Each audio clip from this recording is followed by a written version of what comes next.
আপনি আওয়ামী লীগ সরকারের মন্ত্রী ছিলেন। সেই সময় আওয়ামী লীগ সরকারের থেকে আপনার শেখ হাসিনা, আমরা যদি এইভাবে বলি যে আপনার মন্ত্রিত্ব কেড়ে নেন, দল থেকে বাদ দেন এবং আপনাকে আসলে কারাগারেও যেতে হয়। উপর থেকে আমরা যেটি জেনেছি যে আপনি হজ, তাবলিগ জামাত তা নিয়ে কথা বলেছিলেন, কিন্তু ভেতর থেকে আমরা যা শুনেছি সেটি হচ্ছে যে আপনার প্রধানমন্ত্রীর পুত্র জনাব সজীব ওয়াজেদ জয়কে নিয়ে প্রশ্ন করা, সে সময়কার প্রধানমন্ত্রীর পুত্র সজীব ওয়াজেদ জয়কে নিয়ে প্রশ্ন করায় আপনার আমি এটাকে পরিণতি বলবো না, আপনাকে এই ঘটনার মধ্যে দিয়ে যেতে হয়েছিল। আপনি কি এই বিষয়ে কিছু বলবেন?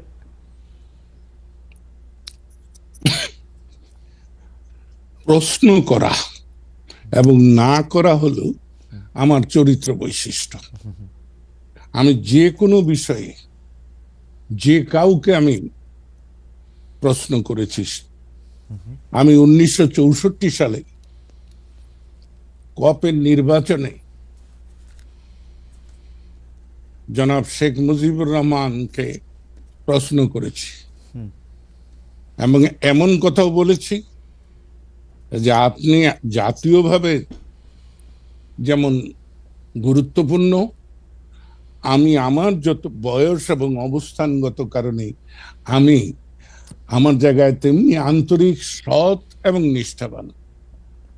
তাই আপনি যে প্রস্তাব গ্রহণ করেছেন মনোনয়নের ক্ষেত্রে, এ ব্যাপারে আমার আপত্তি আছে। তাই আমি আপনাকে যেটা বলবো, আমি জয় সম্পর্কে কোনো কথাই বলিনি এবং জয় আমাকে কোনোদিন কোনো কথা বলেনি। জয় তথ্য প্রযুক্তি মন্ত্রণালয়ের উপদেষ্টা ছিলেন, প্রধানমন্ত্রী, তথ্য মন্ত্রণালয়ের না, তথ্য যোগাযোগ মন্ত্রণালয়ের প্রধানমন্ত্রীর উপদেষ্টা ছিলেন। তিনি তাকে কি উপদেশ দিয়েছেন তা জানি না, আমাকে কোনো উপদেশ দেননি। বরঞ্চ আমি একদিন জয়কে বলেছিলাম বঙ্গবন্ধু স্যাটেলাইটের ব্যাপারে যে বাবারে এইটার কি করব। সে আমাকে স্পষ্ট করে বলেছিল যে বড় মামা, আপনি চায়না আর আমেরিকা সম্পর্কে সতর্ক হবেন। চায়নাদের যে জিনিসটা দেবে সেটা নিশ্চয়তা নেই, আর আমেরিকা 10 টাকার জিনিস 10,000 টাকা দাম ধরে বসবে। আপনি রাশিয়া, ফ্রান্সের এই দুই জায়গাটা বিবেচনা করতে পারেন। এই আমার 6 মাসের তথ্য প্রযুক্তি মন্ত্রণালয়ের একমাত্র জয়ের সঙ্গে কথা। তবে যে কথাটি বলা হয় বাংলা ভাষায় কিন্তু অনেক রকম ব্যাপার আছে, সেটা বাক্য গঠনে। আমি বলেছি জয়কে, এ কথা আমি বলেছি, সেটা জয়কে প্রশ্নবোধক না। আমি বলেছি জয় হলো প্রধানমন্ত্রী শেখ হাসিনার পুত্র, জয় হলো বঙ্গবন্ধু শেখ মুজিবের দৌহিত্র, এই হিসাবে।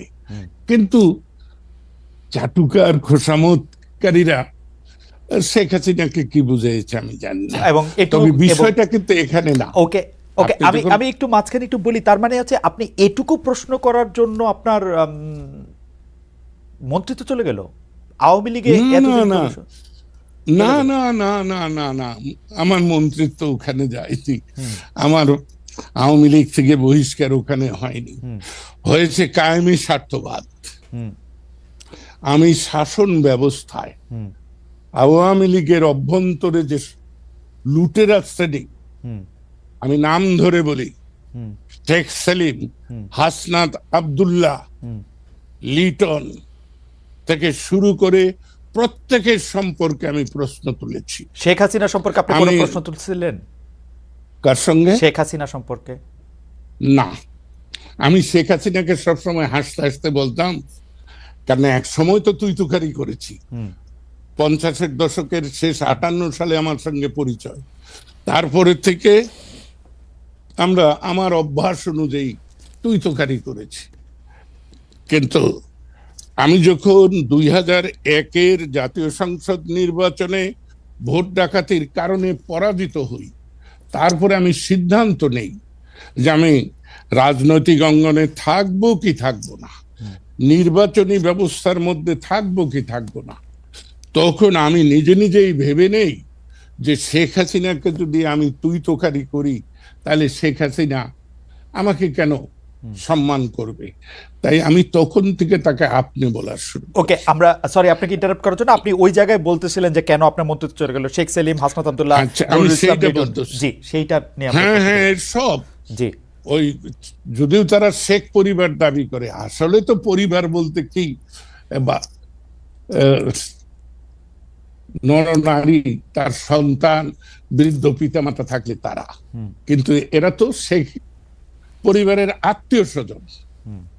এদের লুণ্ঠনের বিরুদ্ধে, অর্থ পাচারের বিরুদ্ধে আমার বক্তব্য ছিল যে আমরা যে ছদফা আন্দোলন স্বায়ত্তশাসনের দাবি করেছি, সেটা হলো এইরকম যে পূর্ব পাকিস্তানের অর্থ পশ্চিম পাকিস্তানে চলে যাচ্ছে, সেটা আর ফেরত আসছে না।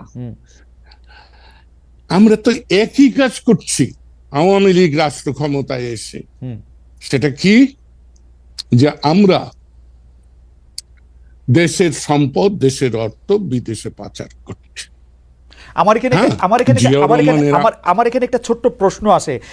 আপনি যাদের কথা বলছেন যে শেখ সেলিম, হাসনাত আব্দুল্লাহ, জনাব লিটন, তারা আসলে রাইটলি আপনি পয়েন্ট আউট করছেন যে তারা বিভিন্ন ধরনের লুটপাটে অংশ নিছে এবং আপনি সেটা নিয়ে প্রশ্ন তুলেছেন, কিন্তু আপনার কাছে কখনো মনে হয় নাই শেখ হাসিনার ডাইরেক্ট ব্লেসিং না থাকলে, ডাইরেক্ট অংশগ্রহণ না থাকলে তাদের পক্ষে কোনোদিন এই লুটপাট করা সম্ভব না? এটা কি বললেন, এটা কি বললেন খালেদ?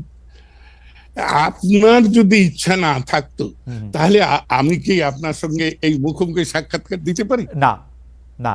এবং আপনার ইচ্ছা না থাকলেও, প্রধানমন্ত্রী আপনার ইচ্ছা না থাকলেও সেটা শেখ হাসিনার যদি হ্যাঁ হ্যাঁ ব্লেসিং নয়, শুধু ব্লেসিং তো ছিলই, তার একান্ত সম্মতি ছিল। রাইট। এবং এই ব্যাপারে আমি ছেলেটিকে পছন্দ করি আর না করি, সোহেল তাজ, সে কিন্তু এক সাক্ষাৎকারে বলেছে যে আপা আমাকে বলেছিল যত পারো অর্থ জোগাড় করো। আমি কিন্তু শেখ হাসিনা সম্পর্কে আমার খুব উচ্চ ধারণা ছিল। আমি মানুষের খোঁজ খবর নেই না, আর আমি কারোর বিরুদ্ধে যতক্ষণ পর্যন্ত সুনির্দিষ্টভাবে আমি আমার এই প্রত্যয় না জন্মে যে এই ঘটনাটি সত্য, ততক্ষণ পর্যন্ত আমি কারো সম্পর্কেই মন্তব্য করি না। আমি কারো বিরুদ্ধে বলি না, সব সময় বলি যে আমি অমুকের সম্পর্কে, অমুকের বিষয়ে মতামত দিচ্ছি। তো আপনাকে বলি যে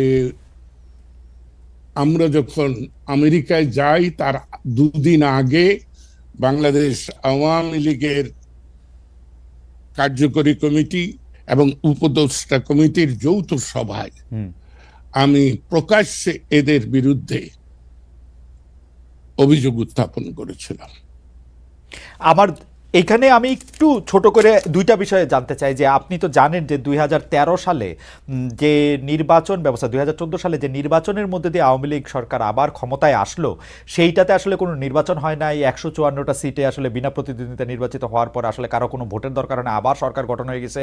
আপনি ওইটার কোনো প্রতিবাদ করেছিলেন কিনা? এক। দুই হচ্ছে আপনি দল থেকে বহিষ্কার হলেন, মন্ত্রিত্ব থেকে বাদ পড়লেন, ফিরে এসে গত 10 বছরে আপনি এই কথাগুলি প্রকাশ্যে এরকম করে বলছেন কিনা বা বলতে চেয়েছেন কিনা, বলতে কোনো বাধা পেয়েছেন কিনা? জনাব খালেদ মহিউদ্দিন, আমি আপনি 2012 সালের বাজেট অধিবেশনে আমি স্পষ্ট করে বলেছিলাম যে এটাই আমার সর্বশেষ জাতীয় সংসদে উপস্থাপিত বক্তব্য, কারণ আমি ভবিষ্যতে জাতীয় নির্বাচনে অংশগ্রহণ করব না। তারপরে শেখ হাসিনা ব্যক্তিগতভাবে আমাকে অনুরোধ করেছেন যে লতিফ ভাই আমাকে ছেড়ে যাবেন না, আপনাকে আমার প্রয়োজন। আমি শেখ হাসিনাকে যতটা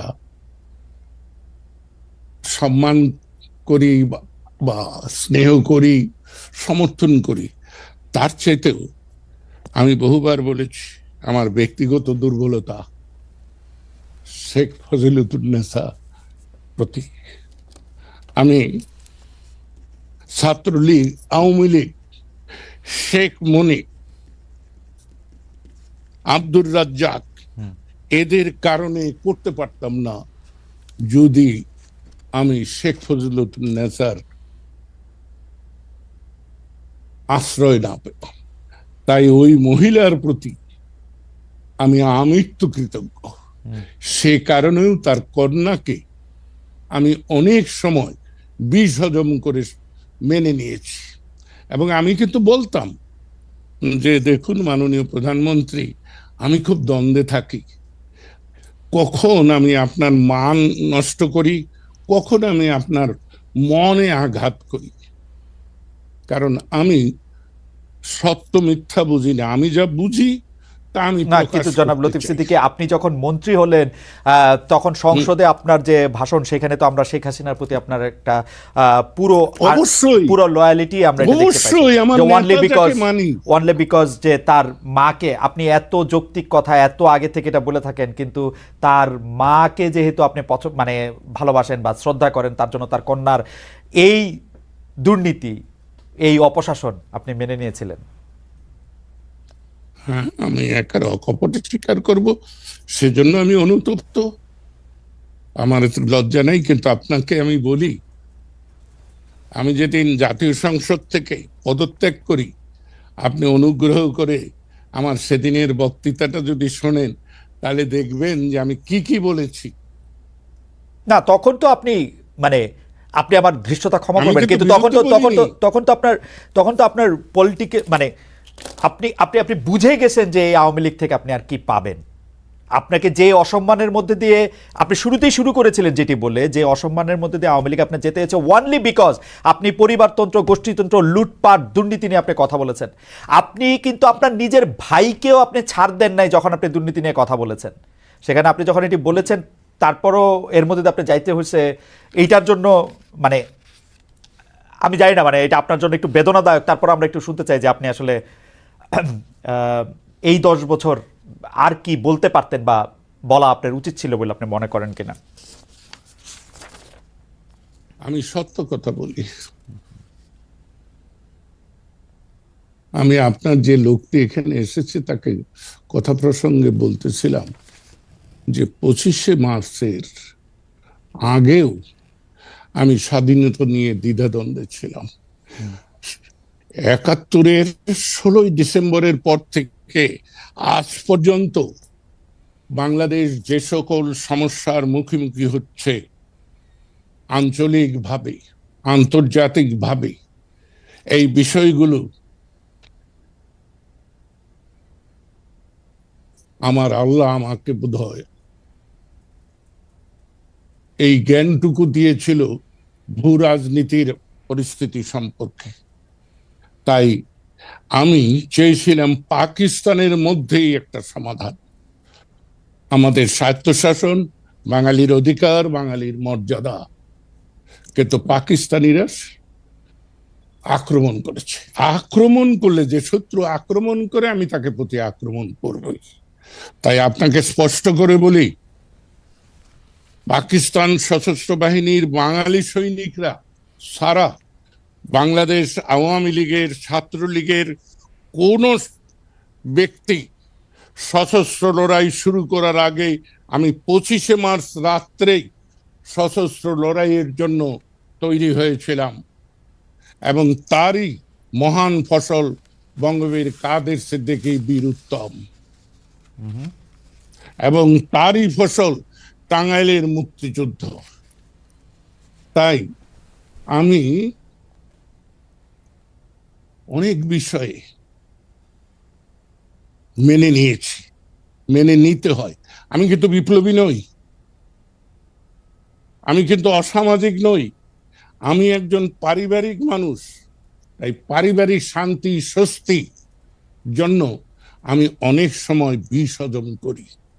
তেমনি দল করতে হলে দলের মধ্যে বিভিন্ন স্বার্থের সংঘাত হবে, বিভিন্ন সুযোগ সুবিধার লোকরা থাকবে, তাদের সাথে মানিয়ে চলতে পারাটাই কিন্তু দল না, করা। কিন্তু কিন্তু কিন্তু কিন্তু জনাব লতিফ সিদ্দিকী, আমি আপনার থেকে অনেক কনিষ্ঠ বয়সে, বুদ্ধিতে, বিবেচনায়, উচ্চতায়, ওজনে, সব কিছুতেই আমি আপনার থেকে অনেক ছোট হিসেবে আমি আপনাকে প্রশ্ন করতে চাই। দেশ ধ্বংস হয়ে যাচ্ছিল, 3টা টার্ম ধরে কোনো ইলেকশন সেইভাবে হয় নাই, মানুষজন চুরি করে ভোট দিছে, যারা ভোট দিতে চাইছে তারা ভোট দিতে পারে নাই, দুর্নীতির পর দুর্নীতি হয়েছে, দানবীয় একটা পরিস্থিতি সৃষ্টি হয়েছে, সবগুলি ধ্বংস হয়েছে। আপনি শুধু মানায় নেওয়ার জন্য, শুধু পরিবারের প্রতি ইয়ার জন্য আপনি এটা মেনে নিলেন?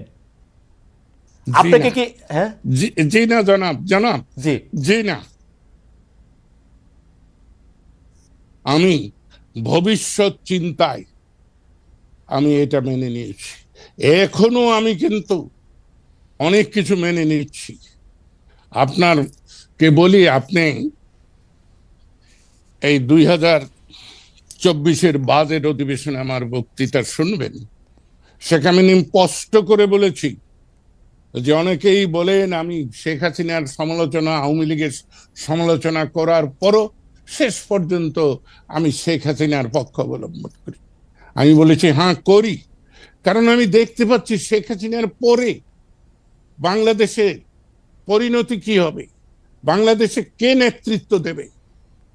5ই আগস্ট নয়, আমি জুন মাসের শেষ দিক থেকে এই বৈষম্য বিরোধী আন্দোলনকে, কোটা বিরোধী আন্দোলনকে আমি সমর্থন করেছি। কিন্তু আমি কিন্তু বুঝেছি যে কি হবে। আমি আশান্বিত হয়েছিলাম যখন ডক্টর ইউনূসের নাম ভেসে এসেছে, কারণ আমি ডক্টর ইউনূসকে পছন্দ করি, এ কথা কিন্তু কেউ বলবে না। ডক্টর ইউনূস স্বয়ং জানেন আমি তাকে পছন্দ করি না, কিন্তু আমার মনে হয়েছিল যে বাংলাদেশের সাধারণ জনপরিষদ, জনগোষ্ঠী, যারা কোনো স্বার্থের কাছে নতি স্বীকার করে না, তারা এক বাক্যে ডক্টর ইউনূসকে মেনে নিয়েছিল। এবং আজকে বাংলাদেশের এই 5-6 মাসের অবস্থাটাকে আপনি দেখুন। না, সেজন্য তো আওয়ামী লীগ দায়ী, বাংলাদেশের মানুষ সেজন্য তো আওয়ামী লীগ দায়ী, সেজন্য তো আওয়ামী লীগের 15 বছরের দুঃশাসন দায়ী। প্রতিষ্ঠানগুলিকে ধ্বংস করা হয়েছে, পুলিশ, সেটা বলছি, পুলিশ, আমলাতন্ত্র। আমি তো স্বীকার, হ্যাঁ, কিন্তু নেতৃত্ব যিনি আসছেন, ডক্টর ইউনূস তো নেতৃত্ব দিতে পারছেন না। শেখ হাসিনা কি নেতৃত্ব দিতে পেরেছেন জনাব সিদ্দিকী? আপনি কি আমাদের একটু না, বলবেন, শেখ হাসিনা তো লুটপাট ছাড়া আর কি নেতৃত্ব দিচ্ছেন? আপনি আমাদের বলেন। আমি তো বলি নাই যে শেখ হাসিনা ভালো কিছু করেছেন, তা আপনি কিন্তু শেখ হাসিনা দেশটাকে একটা স্থিতিশীল অবস্থায় রেখেছিলেন। সকল কায়েমি স্বার্থবাদীদেরকে সুবিধা বন্টন করে একটা ব্যবস্থা রেখেছিলেন। এইখানেই তো আমার প্রশ্ন, যে 5ই আগস্টকে যারা বলেন বিপ্লব, অভ্যুত্থান, আমি বলি না, এটা বিস্ফোরণ। বিস্ফোরণ যদি না হবে, আপনি বলুন 5ই আগস্ট 5টার সময় গণভবন ধ্বংস করলেন, জাতীয় সংসদ ধ্বংস করে যাদের নেতৃত্বে তারা সুরসুর করে ক্যান্টনমেন্টে গেলেন কেন? সেনাপ্রধান ডাকলেন আর চলে গেলেন সবাই। না, এটা খুবই পার্টিনেন্ট কোশ্চেন, কিন্তু আমরা একটু আগের থেকে আসতে চাই লতিফ ভাই। আমরা আপনাকে তো আর সবসময় পাই না। আপনি বলেছেন যে শেখ হাসিনা বাংলাদেশকে স্থিতিশীল অবস্থায় এনেছিলেন। আপনি কোন স্থিতিশীলতার কথা বলতেছেন এটা একটু বলবেন? আমাদের রাজনৈতিকটা ছিল অস্থিতিশীল, 3টা ইলেকশন হইতে পারে নাই। অর্থনীতির মধ্যে আমরা দেখছি 5-6জন বিশিষ্ট লোককে টাকা পাচারের, লুটপাটের, দুর্বৃত্তপনার সুযোগ দেওয়ার জন্য যা কিছু সরকারি মেশিনারি করা দরকার তার চেয়ে বেশি করা হয়েছে। আপনি যদি সামাজিক স্থিতিশীলতার কথা বলেন, এই শ্রেণী উচ্চ বড়লোক আরো অনেক বেশি বড়লোক হয়েছে, গরিব আরো অনেক বেশি বড়লোক হয়েছে, কোন দিকটা দেশ স্থিতিশীল ছিল? ভাই রে, আপনি তো বলছেন, আমরা তো, আমি যদি বলি দুইটা সামরিক শাসন, এটার দুটি সামরিক শাসন যদি না আসতো, একটা গণতান্ত্রিক পরিবেশ যদি বিরাজ করত, 75-এ যদি জাতি রাষ্ট্রের পিতা বঙ্গবন্ধু শেখ মুজিবুর রহমানকে হত্যা করা না হতো, তাহলে আজকের অবস্থা সৃষ্টি হতো কিনা তাতে আমার সন্দেহ আছে। তাই শেখ হাসিনা তো বাতিল মাল, সে গণদুশ্মন, এতে আমার কোনো কথা বলতে লজ্জা নাই, এবং তার সঙ্গে কাজ করেছি সেজন্য আমি অনুতপ্ত অবশ্যই। কিন্তু আমি ইতিহাস তো আর স্বীকার করবো না, আমি ইতিহাসকে বিকৃত করব না। Make sense, make sense. অনেকেই তো আওয়ামী লীগ করেছেন। জি, হ্যাঁ, জি। আওয়ামী লীগের মতো দল, আচ্ছা আমি একটা অন্য প্রশ্ন করি লতিফ ভাই, আওয়ামী লীগের মতো একটা দল যে এখন মুখ দেখাইতে পারতেছে না, আওয়ামী লীগ যারা সর্বশেষ করছে, আপনি বিশ্বাস করবেন না, আমি যারা বিদেশেও রয়েছে তাদের কাছে বারবার বলতেছে আপনারা এসে আপনাদের কথা বলেন, তারা এইখানেও মুখ দেখাইতে পারতেছে না যে এটা একটা ভালো জায়গা ছাড়া, দেশে তো দূরে থাক। এই অবস্থাটাকে আপনি ভাবছিলেন যে এইরকম হইতে পারে? আপনি আপনি ওই যে আবার বলি, আপনার বাজেট বক্তৃতাটা রাইট।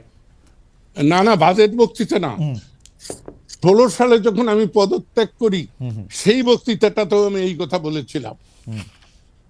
আমি ওই পেট্রিয়ট কবিতা ওয়ার্ডসওয়ার্থের রাইট, সেই কবিতাটা আমি ভালো করে ধারণ করি জীবনে। তাই বিজয়ী বীর, দেশপ্রেমিক ফুলের মালা নিয়ে আসে, যদি ব্যর্থ হয়, জনস্বার্থ বিরোধী কাজে লিপ্ত হয়, তাহলে জুতার মালা দিয়ে যেতে হয়। রাইট। আমি কালকে শেখ হাসিনাকে সমর্থন করেছি বলেই আজকে করব এ কথা তো আমি বলছি না, কিন্তু আপনি যেটা বললেন যে মুখ দেখায় কি করে, আপনি এখনো জানেন না এই বাংলাদেশে আওয়ামী লীগের এমন সমর্থক আছে তারা এখনো শেখ হাসিনাকে নিয়ে স্বপ্ন দেখে, যারা আমাকে ভয় দেখায় যে আপনি যে শেখ হাসিনার বিরুদ্ধে বলেন ভবিষ্যৎ কি হব। আমি যে 87 বছরের একজন বৃদ্ধের ভবিষ্যৎ আর কত। Absolutely, absolutely.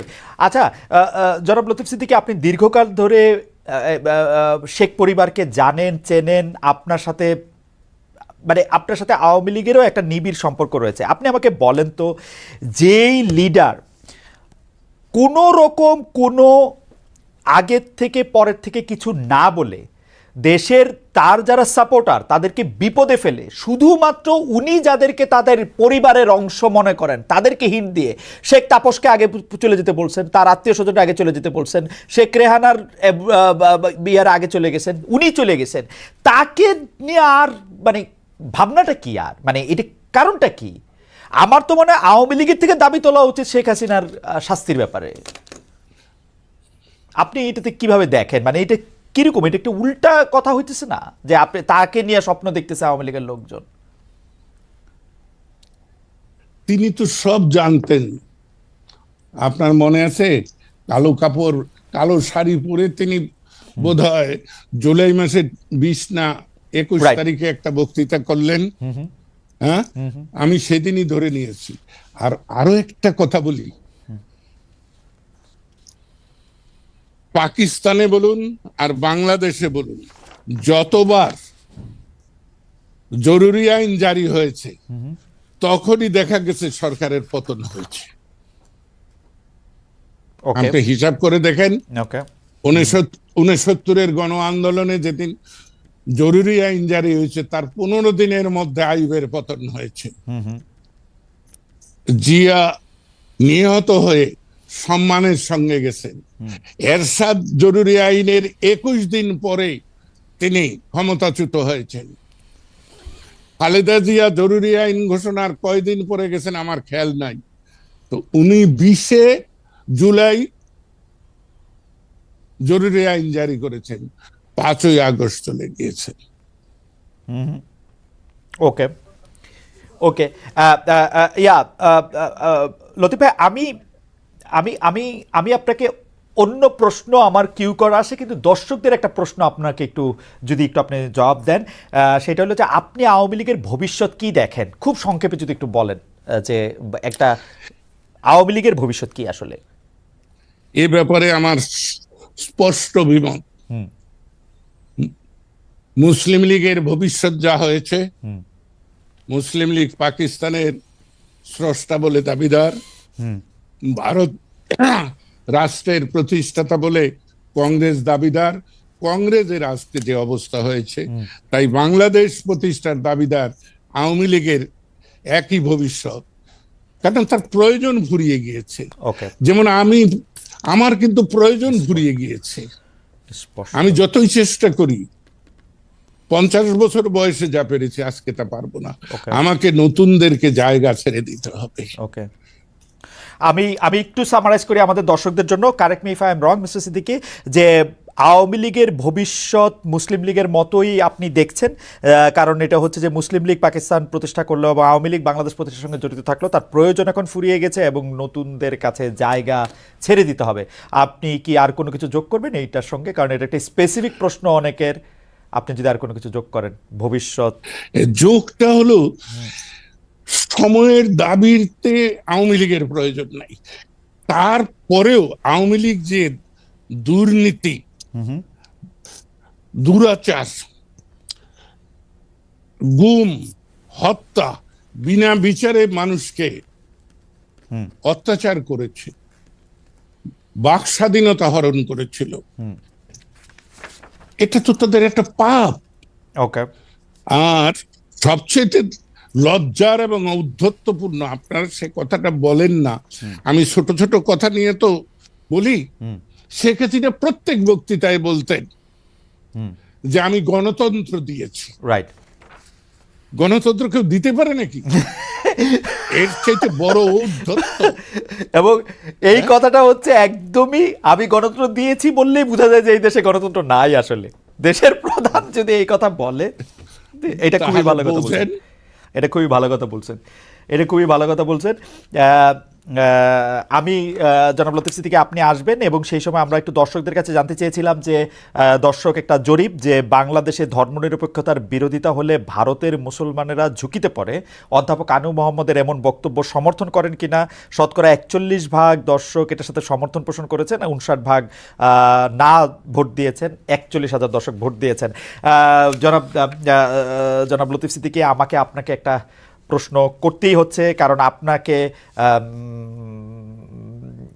আপনি জানেন যে আপনার বিরুদ্ধে দেশে অন্তত 20টা মামলা হয়েছিল যুক্তরাষ্ট্রে আপনার বক্তব্যের প্রেক্ষিতে। 154টা, টোটাল 154টা। আচ্ছা, আমি 20টার খোঁজ পেয়েছিলাম। কিন্তু আমাদের প্রশ্ন হচ্ছে, জনাব লতিফ সিদ্দিকী, আপনি একদম জীবন সায়ান্নে আছেন, যদিও আমরা চাই যে আপনার জীবন অনেক দীর্ঘতর হোক, আপনি শতায়ু হন, তার চেয়ে বেশি বছর বাঁচেন, কিন্তু আমাদের এই প্রশ্ন করতেই হবে। আপনি 2009 সালে, যে বছর আওয়ামী লীগ সরকারের পাট ও বস্ত্রমন্ত্রী হয়েছিলেন, সেই মেয়াদে মিল কারখানা, মিলের জমি বিনা টেন্ডারে আপনি পানির দামে বিক্রি করে দিয়েছিলেন, এরকম অভিযোগ আপনার বিরুদ্ধে রয়েছে। আপনার বিরুদ্ধেও দুর্নীতির অভিযোগ মাঠে ময়দানে বক্তৃতায় আমরা শুনি যে আপনি রাজনৈতিক বোঝাপড়ার অংশ হিসাবে বা নিজের রাজনীতি প্রতিষ্ঠিত করার সময় অনেক সময় দুর্নীতিতে অংশগ্রহণ করেছেন। এই বিষয়ে আপনি আসলে গুড গুড, আপনি ভালো কথা বলেছেন। হ্যাঁ, বিজেএমসির কোনো সম্পত্তি বিক্রি হয় নাই, বিক্রি হয়েছে বিজেসির, বাংলাদেশ জুট কর্পোরেশনের। হ্যাঁ, এইটার একটি জমি আমি 58 সাল থেকে আমার এক বন্ধু, যে স্বাধীনতা যুদ্ধে আমার সঙ্গে সহযোগিতা করেছে, পরবর্তী জীবনেও করেছে, তার বিধবা স্ত্রীকে দেওয়ার জন্য আমি সরাসরি লিখে দিয়েছি এই কথা, যে আমি এদেশে যে টেন্ডার হচ্ছে, এই টেন্ডার স্বচ্ছ হয় বলে বিবেচনা করি না, কিন্তু আমি কোনো হস্তক্ষেপ কোনোদিন করিনি। কিন্তু এই আবেদনকারীকে এই ভূমিখণ্ডটি টেন্ডার ছাড়া দেওয়া যেতে পারে, তবে জেলা প্রশাসক এইটার মূল্য নির্ধারণ করবেন। মূল্য নির্ধারণের পরে আর উপরে 5% যুক্ত করে আবেদনকারীকে দেওয়া হোক। আপনি এটাকে একটা ভালো, আপনি কি এটাকে একটা ভালো প্রেসিডেন্স মনে করেন? স্বজনপ্রীতি স্বজন প্রীতি কেউ স্বীকার করে না, আমি 100% স্বীকার করি যে আমার মন্ত্রিত্বের আমলে এই একটাই আমি স্বজন প্রীতি করেছি, এবং আমার জন্য এটা যৌক্তিক। আমার প্রয়াত বন্ধুর বিপন্ন পরিবারকে আমি সহযোগিতা করার চেষ্টা করেছি।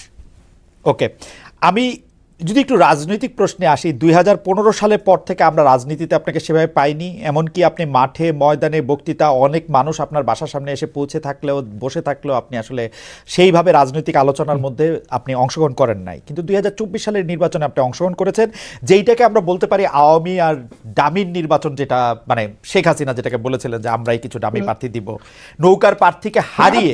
আমি তো আপনার প্রথমেই তো আমি এই কথাটা বলেছি যে উনি আমাকে জোর করে রেখে দিয়েছেন, আমি নির্বাচনে গিয়েছি, যেতে বাধ্য হয়েছি।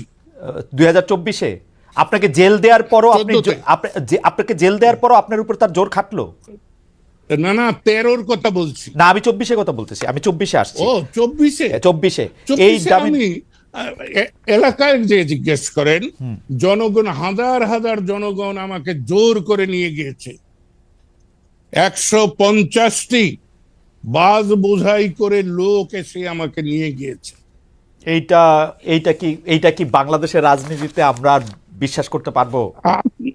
হ্যাঁ, আব্দুল লতিফ সিদ্দিকী ইনশাআল্লাহ আল্লাহর নামে শপথ করে বলতে পারে এটাই আব্দুল লতিফ সিদ্দিকী। ওকে, এই ব্যাপারটাতে কি জনাব কাদের সিদ্দিকী কোনো প্রভাব বিস্তার করছিলেন যাতে আপনি ইলেকশনে আসেন? অবশ্যই।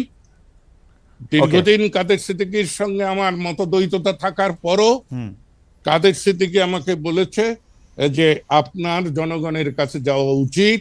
আওয়ামী লীগ আপনাকে যে অসম্মানিত করেছে সে প্রতিকার হতে পারে জনগণ যখন আপনাকে সম্মানিত করবে। শুধু তাই নয়, এই নির্বাচনে কাদের সিদ্দিকী আমাকে সর্বাত্মকভাবে সহযোগিতা করেছে। আমি একটা বাক্য বলি জনাব সিদ্দিকী, যে আমরা এই বাক্যটা 2024-এ মানে 2024-এর ডিসেম্বর থেকে যখন শেখ হাসিনা বললেন যে আমরাই একটা প্রার্থী দাঁড়া করাবো, তার মধ্যে থেকে আর কেউ যাতে এরকম না বলতে পারে যে প্রার্থী ছাড়া এরকম ইলেকশন হয়েছে, সেইটার পরে তো সেই সময় অভিযোগটা হচ্ছে এরকম, ক্ষমতার প্রভাব খাটিয়ে শেখ হাসিনা সরকার কাউকে জোর করে, কাউকে আর্থিক সুবিধা বা অন্য সুবিধা দিয়ে, প্রলোভন দেখিয়ে নির্বাচনে আনে। আপনি কি এই কয়টা ক্যাটাগরির কোন ক্যাটাগরিতে পড়েন? মানে জোর করা, সুবিধা, অন্য সুবিধা? আমার সাথে কোনো, শুনেন, আমি যেদিন থেকে আওয়ামী লীগ থেকে বহিষ্কৃত হয়েছি তারপরে কোনোদিনই শেখ হাসিনার সঙ্গে আমার যোগাযোগ হয়নি, এবং তার কোনো প্রতিনিধিও আমার কাছে আসেনি। আচ্ছা, আপনি যেদিন আওয়ামী লীগ থেকে বহিষ্কৃত হইলেন, আমি কিন্তু আপনার যে নির্বাচনী এলাকা বা আপনার যে জেলা, সে জেলাতে আমি অনেকবার সফর করেছি। আমি দেখেছি যে আপনার জনগণ আপনাকে আসলে কি চোখে দেখে। এই রকম একটা ওভারওয়েলমিং জনপ্রিয়তা থাকা সত্ত্বেও আপনি কেন একটা স্পষ্ট অবস্থান নিয়ে জনগণের কথা চাই? আমি খুব ভালো করে জানি, correct me if I am রং, আপনার উঠানে এসে প্রতিদিন লোকজন বসে থাকতো আপনারই এলাকার সাবেক এমপির বিভিন্ন দুর্বৃত্তপনা, দুর্নীতি, অন্যায়, অত্যাচারের কথা আর কোথাও বলতে না পারে আপনার কাছে বলতে। আপনি কোনো সময় তাদেরকে দেখা দিয়েছেন, কোনো সময় দেখা দেন নাই, কিন্তু আপনি কেন ওই সময় একটা অবস্থান নিলেন না? আমাদের ইতিহাসের জন্য আপনি বিব্রত হয়েন না, আমাদের ইতিহাসের জন্য বিষয়গুলি জানা দরকার। মানে কেন লতিফ সিদ্দিকীও অবস্থান নেয় না? মানে আমি বিব্রতও হই না, বিলম্বিতও হই না। আমি, আপনার কি মনে আছে, আমি 18 সালেও প্রার্থী হয়েছিলাম, এবং 18 সালে প্রার্থী হওয়ার পর আপনি ভাবতে পারেন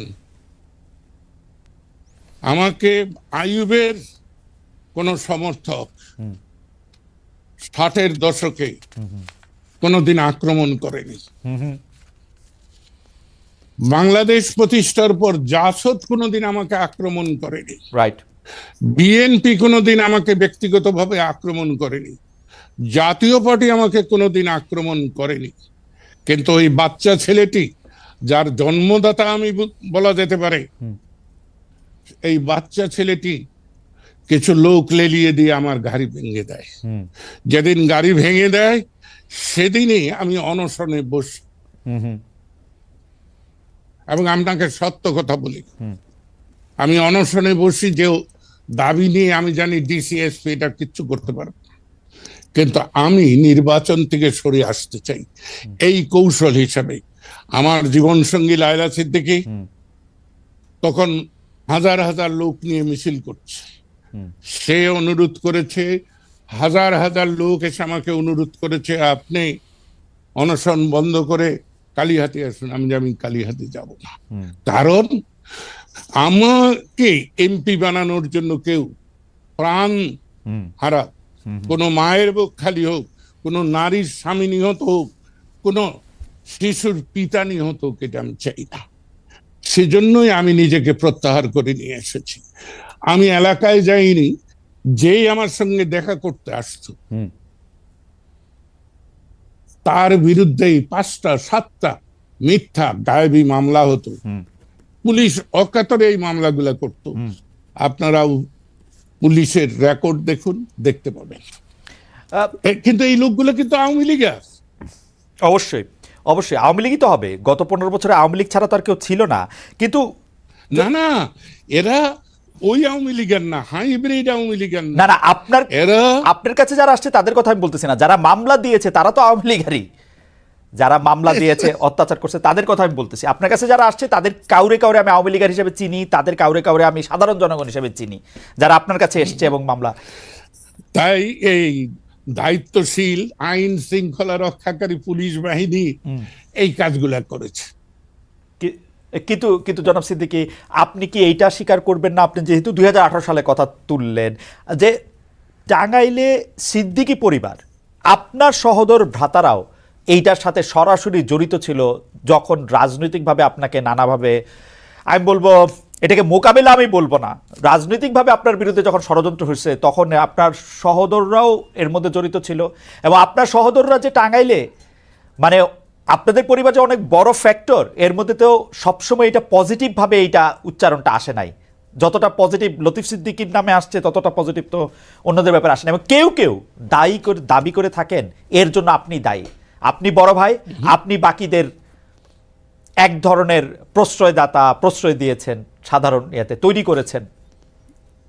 আমি প্রশ্রয় দেইনি বলেই কিন্তু আমার উপর রুষ্ট ছিল। শোনেন, আমার সাথে বঙ্গবীর কাদের সিদ্দিকীর আজকে সেই তার বালক, আমি কিশোর বয়সের যে সম্পর্ক, এখন সেই সম্পর্ক। এবং আজকে আমার যে অস্তিত্ব রয়েছে, এখনো যে আমি যেভাবে সম্মানের সঙ্গে চলছে, এটা বঙ্গবীর কাদের সিদ্দিকীর ভালোবাসা। কিন্তু তখন স্বাধীনতার পর পর আমার সঙ্গে দ্বন্দ্ব হয়েছে, এবং কাদের সিদ্দিকী এখন স্বীকার করেন, বুঝেন যে ভুল হয়েছে। সেটা বড় কথা নয়, বড় কথা হলো 2001 সাল পর্যন্ত বঙ্গবীর কাদের সিদ্দিকী এবং অন্যদের সঙ্গে আমার দ্বন্দ্ব ছিল। তার পরবর্তী সময় আমার ভাইদের সঙ্গে আর কোনো দ্বন্দ্ব নেই। শুধু আমার এক ছোট ভাই মুরাদ সিদ্দিকী শেখ সেলিমের এবং ওবায়দুল কাদেরের কারসাজিতে সে কিছুদিন আমার বিরুদ্ধে নির্বাচনী মাঠে ছিল। এছাড়া আচ্ছা, আমি একটু আপনার স্থানীয় পর্যায় থেকে আমি একটু ন্যাশনাল এটা একটু ফোকাস করতে চাই। যে মানে আমার মনে হয়, এটা আমার প্রশ্ন করতে গিয়ে আমার মন্তব্য, যে শেখ হাসিনার হঠকারিতার ফলে, এবং যে হঠকারিতার শাসন উনি 1.5 দশক ধরে চালু রেখেছিলেন, এই পর্বে মানে যেটাকে আমি আওয়ামী লীগ সরকারের হঠকারিতা বলি, সেইটার কারণে মুক্তিযুদ্ধের চেতনা, বঙ্গবন্ধুর আদর্শ তারুণ্যের কাছে তিক্ত বিষয় হয়ে পরিণত হয়েছে। এর সঙ্গে বিরোধ তৈরি করে দিয়েছে, মুখোমুখি দাঁড় করিয়ে দিয়েছে। এইটা থেকে উত্তরণের আর কোনো পথ আছে? মানে এই যে একটা ডিভাইড, এই ডিভাইডটা থেকে কি আসলে উত্তরণের কোনো পথ আছে? অবশ্যই আছে। পৃথিবী এইরকম দ্বন্দ্ব কিন্তু পৃথিবীতে নতুন না। পৃথিবী দ্বন্দ্ব সংঘাতের মধ্য দিয়ে গিয়েছে।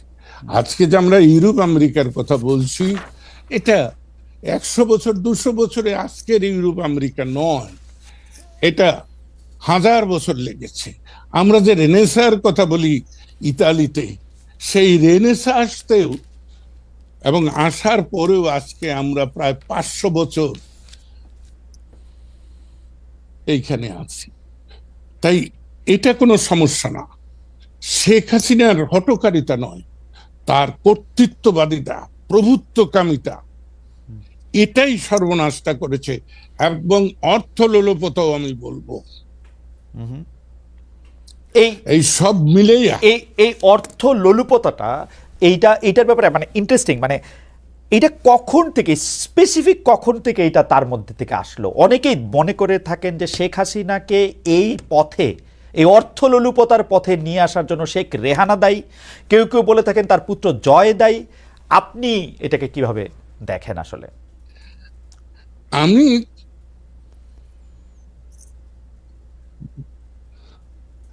আমি শুধু বলবো যে জয় দায়ী নয়। মানে আপনি খুবই খুবই ইন্টারেস্টিং উত্তর জনাব লতিফ সিদ্দিকী দিলেন। তার মানে আমরা যদি ইনফারেন্স আনি যে আমি প্রশ্নটা করেছিলাম যে শেখ হাসিনার এই অর্থলোলুপতার পথে তার বোন শেখ রেহানা এবং তার পুত্র জয় কেউ কেউ বলে থাকেন এর জন্য দায়ী, আপনি শুধু বলেছেন যে জয় সাহেব এর মধ্যে দায়ী নয়। আচ্ছা, আমরা পরে জয় সাহেবকে তো বলি নাই, আমি জয় বলেছি। না না, আমি বলেছি আমার থেকে বয়সে বড় সজীব ওয়াজেদ জয়, সেজন্য আমি বলেছি। আমি যখন আপনাকে কোট করব তখন জয় সাহেব ছাড়াই বলতে হবে জয়। না, সেটা ঠিক আছে। আচ্ছা, তাইলে আমি আমি আমি আপনি বলছিলেন যে এই যে মানে একটা কর্তৃত্বপরায়ণতা, এইটা এইটা এইটা যে আসলে এই জায়গার মধ্যে দাঁড় করিয়ে দিয়েছে তরুণদের।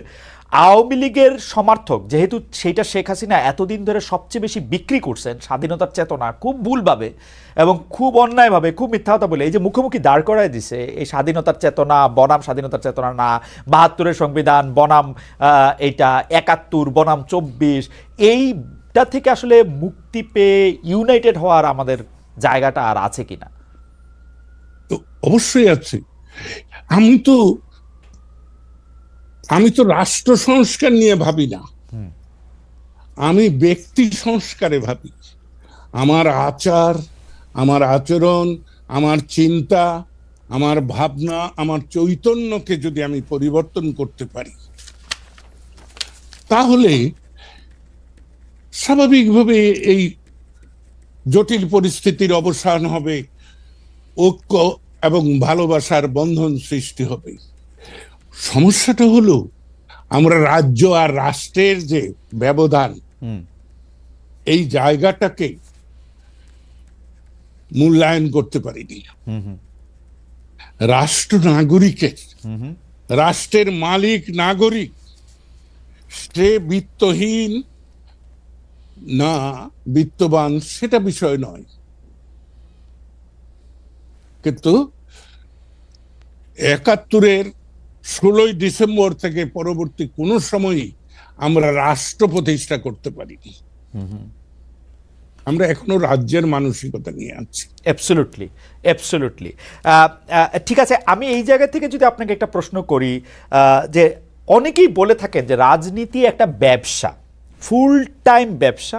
এটা করতে হলে আপনার ইনভেস্টমেন্ট করতে হবে এবং সেই ইনভেস্টমেন্ট অন রিটার্নও আপনি আসলে চাইবেন। আপনার আমি কত বছরে বলবো ৬ দশকের রাজনৈতিক অভিজ্ঞতা এটা কি বলে যে আপনি আসলে ইনভেস্টমেন্ট করছেন কিনা, সেই ইনভেস্টমেন্ট অন রিটার্ন ঠিক মতো পাইছেন কিনা, এবং এইটা আপনার জন্য ব্যবসা ছিল কিনা? আমি স্বাধীনভাবে ভালোবাসার সঙ্গে কাজ করি, বুঝছেন?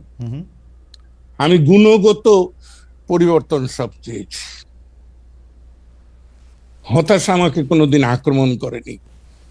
প্রতিদান প্রত্যাশা করে আমি কোনোদিন কাজ করি না, সেবার মনোভাব নিয়ে কাজ করি। আমার মা আমাকে শিখিয়েছেন, শুধু মুখে বলে শিখাননি, তার জীবন দিয়ে আমাদের সব ভাই বোনদের দেখিয়েছেন। আমরা মোটামুটি তো সচ্ছল পরিবারেরই শিকার বটে বটে। তো আমি 62 পর্যন্ত মায়ের কাছেই ছিলাম।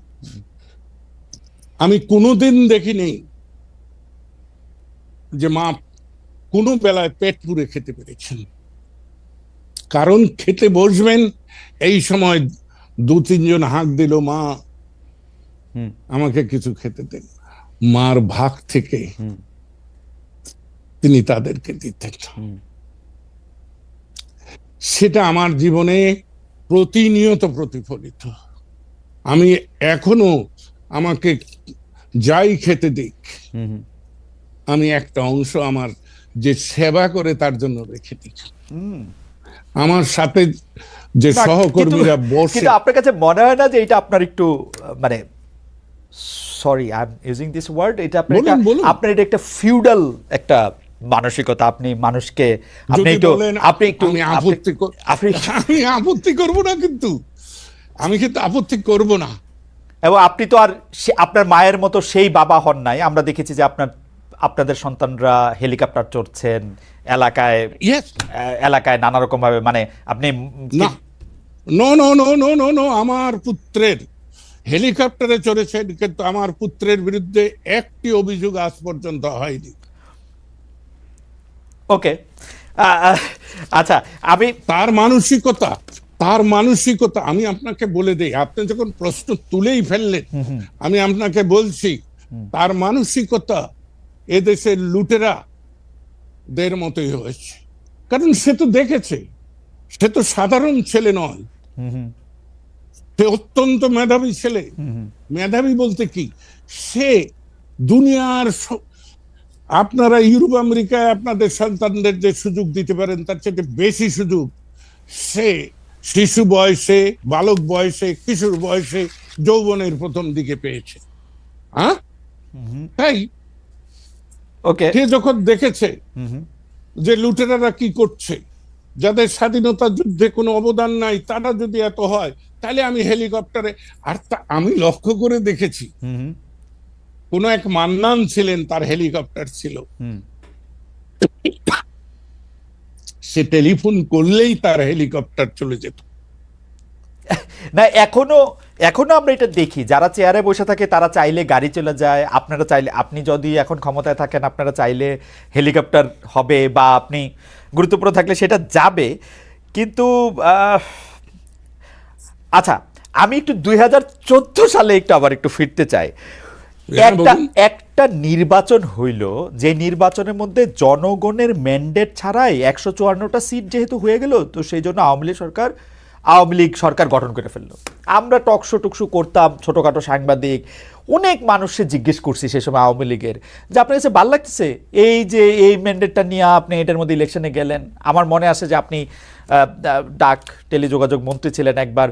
আমরা আপনার সাথেও কথা বলতে চেষ্টা করেছিলাম, কিন্তু আপনি আসলে ব্যস্ততার জন্য সময় দিতে পারেননি। তা আজকে যখন পেয়েছি, আজকে আপনি ক্যাবিনেটে গিয়ে বসলেন, যেই ক্যাবিনেটে সেই সময় আপনার 5 দশকের রাজনীতির পর আপনি একটা ক্যাবিনেটে গিয়ে বসলেন, যেই ক্যাবিনেটে কোনো জনগণের ম্যান্ডেট দরকার হয় নাই, আইনের একটা ফাঁক দিয়া বাইরে গিয়ে বাংলাদেশ আরেকটা সরকার করে ফেললো। আপনাদের কাছে কেমন লাগতো আসলে? মানে আপনার কাছে কি মনে হইতো? আপনি সেই মন্ত্রিসভায় গিয়ে বসলেন, এটা কেমন লাগতো আপনার? তো মোহিত ভাই আজকে আর পৃথিবীতে নেই, অনেকেই আছেন। আমি কোনো এক ব্যাপারে মোহিত ভাইকে বলেছিলাম যে, মোহিত ভাই আর কত গোলামি করবেন বিশ্ব ব্যাংকের? বিশ্ব ব্যাংকের গোলামি। আমি আমার কথা আমি বলতে চেষ্টা করেছি, কিন্তু আমি তো বললাম যে বুর্জুয়া রাজনীতি করি। আপনি আবার আমাকে সামন্তবাদী মানসিকতাও বললেন।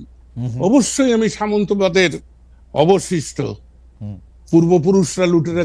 তবে মাফ করবেন, আমার পূর্বপুরুষ ব্রিটিশ সাম্রাজ্যবাদের অনুগত ছিল না। আমার পূর্বপুরুষ ওহাবি আন্দোলন করে মৌলানা বেরেলভির সঙ্গে যুদ্ধ করেছে, এবং আমার পূর্বপুরুষের 3 ভ্রাতা ওই যুদ্ধে রঞ্জিত সিং এর বিরুদ্ধে যুদ্ধ করতে গিয়ে আমি শহীদ টহিদ বলি না, নিহত হয়েছে। ওকে। আমি সেই ওহাবি ইসলাম ধারার বিরুদ্ধে নিজেকে প্রতিষ্ঠা করেছি, ধর্মবাদিতা নয়। ধর্ম আমার একান্ত নিজের এবং পরিবারের পরিসরে। ওকে, আমি যখন রাষ্ট্র এবং 2014 সালে ক্যাবিনেটে বসলেন আপনি, সেইটার থেকে যদি একটু বলেন।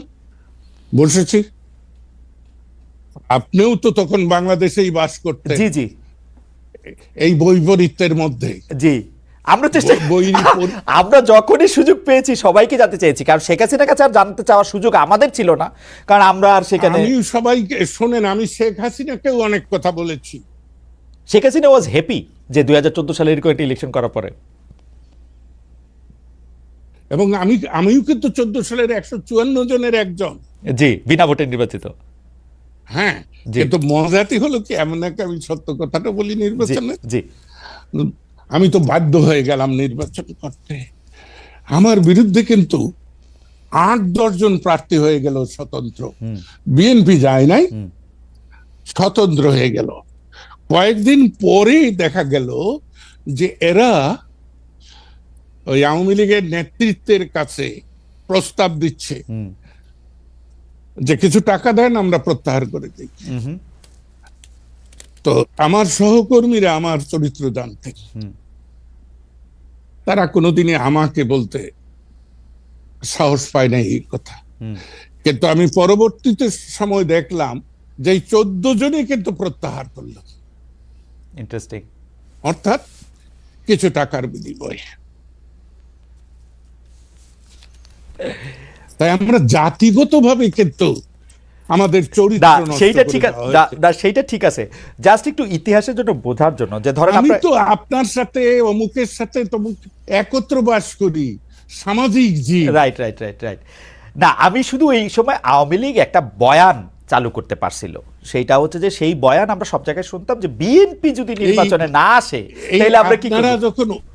আপনারা যখন অনুবাদিত শব্দ ব্যবহার করেন তখন আমি বড় সমস্যায় পড়ি। কোনটা কোনটা? বয়ানটা ন্যারেশন থেকে আপনারা করেছেন, জি, আমি বলি বর্ণনা। ওকে, ঠিক আছে, বলা। ঠিক আছে, আমরা যদি দেখি যে একই ধরনের বর্ণনা বা বলা সেই সময় আমরা আওয়ামী লীগের বেশিরভাগ জায়গা থেকে শুনতে পেলাম, সংসদে শুনি, বাইরে শুনি, টক শোতে শুনি, সেটা হচ্ছে বিএনপি যদি ইলেকশনে না আসে তাহলে আমরা কি করব। 1996 সালে 15 ফেব্রুয়ারিও তো বিনা ভোটে 54 জন নির্বাচিত হয়েছিল, তখন যদি হইতে পারে তাহলে এইবার 154 জন কেন পারবে না। আপনারা কি এটা আলাপ আলোচনা করে ঠিক করছিলেন যে আপনারা এরকম একটা কথা বাইরে গেলে বলবেন? শোনেন শোনেন, আমি আওয়ামী লীগের প্রেসিডিয়ামের মেম্বার ছিলাম, মন্ত্রিসভার গুরুত্বপূর্ণ সদস্য বলে লোকের কাছে পরিচিত ছিলাম। তো গ্রাম্য গপ্পটা কি মনে আছে আপনাদের? কোনটা? যে একজন বাড়ির সামনে বসে রয়েছে এক বৃদ্ধ ব্যক্তি, তো লোকজন যাওয়ার পথে বলছে যে বাবা এম বাড়ির মাতবর কেরা? যে বাড়ির মাতবর আমি। কয় আমাকে এক সিলিম তামাক খাওয়ান না। বাবা আমাকে বাড়ির ভিতরে যেতে দেয় না। আমি কিন্তু কোনোদিন আওয়ামী লীগের হাট করে লোক ছিলাম না।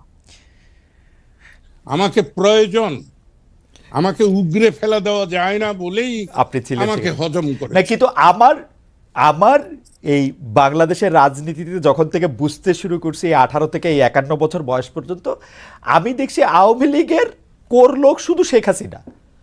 মানে আর কারণে তো আর কে আওয়ামী লীগের কোর লোক ছিল আপনি বলেন? আপনিও যদি আওয়ামী লীগের কোর লোক না হন, হার্ডকোর লোক না হন, শেখ হাসিনা ছাড়া আরেকজনের নাম আপনি বলেন যে উনি আওয়ামী লীগের হার্ডকোর লোক ছিল শেখ হাসিনার আমলে।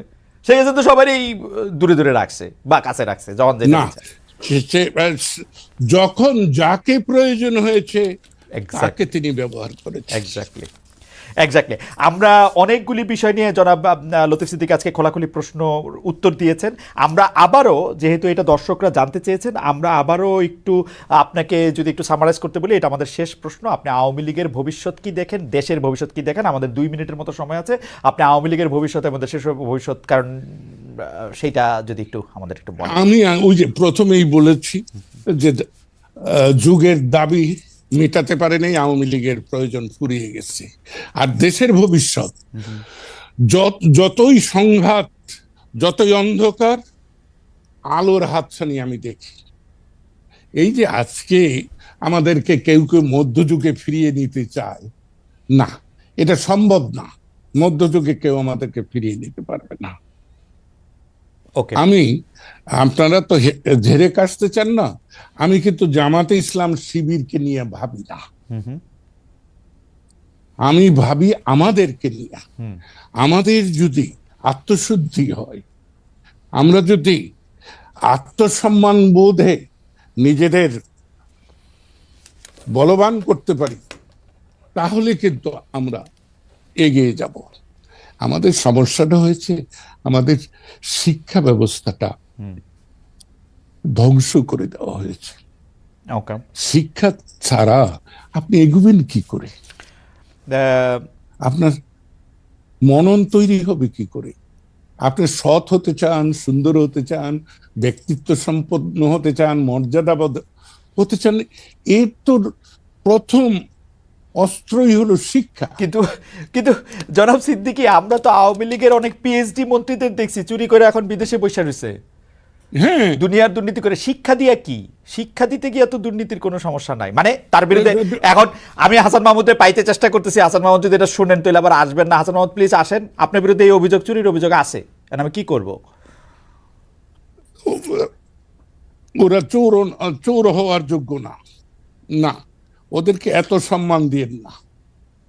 ওরা প্রতারক, ওরা প্রবঞ্চক, ওকে, ওরা জনদুশ্মন। আচ্ছা, আমি আমাকে প্রডিউসার বলতেছে আর 1 মিনিট সময় আছে, শুধু আমি 1 মিনিট সময় বাড়াইনি। আমি বলতে চাই যে জনাব লতিফ সিদ্দিকী, যদি কোনো দিন যারা আওয়ামী লীগকে, অর্থাৎ আমি সরাসরি নাম ধরেই বলি, শেখ হাসিনা বা শেখ হাসিনা পরিবার যারা আওয়ামী লীগকে নেতৃত্ব দিয়ে আজকে আওয়ামী লীগকে অবস্থা আসছে, তাদের বাদ দিয়ে যদি কোনো আওয়ামী লীগ করার পরিকল্পনা আপনার আছে কিনা? আপনি যেহেতু বলছিলেন যে আওয়ামী লীগের আর কোনো ভবিষ্যৎ নাই, বা যদি অন্য কেউ করে আপনি তাতে যোগ দিবেন কিনা? তৃণমূল আওয়ামী লীগ, আধুনিক আওয়ামী লীগ, বা অন্য কোনো নামে আওয়ামী লীগ? আওয়ামী লীগের ভবিষ্যৎ যদি সারা পৃথিবীর ক্ষমতা দখল হয়, তারপরেও আমি আওয়ামী লীগ করব না। আর দ্বিতীয় হলো, আমি অবশিষ্ট জীবনে কোনো রাজনৈতিক দলের সঙ্গে যুক্ত হব না। কিন্তু রাজনৈতিক ব্যাপারে আমার মতামত, এবং জনগণ যদি চায়, তাহলে ভবিষ্যতে যদি নির্বাচনের সময় সুস্থ থাকি, আল্লাহ যদি আমাকে বাঁচিয়ে রাখে, তাহলে আমি আবার নির্বাচনে প্রার্থী হব। এইটুকু আমি আপনাদের বলতে পারি। জনাব লতিফ সিদ্দিকী, আপনাকে অনেক ধন্যবাদ।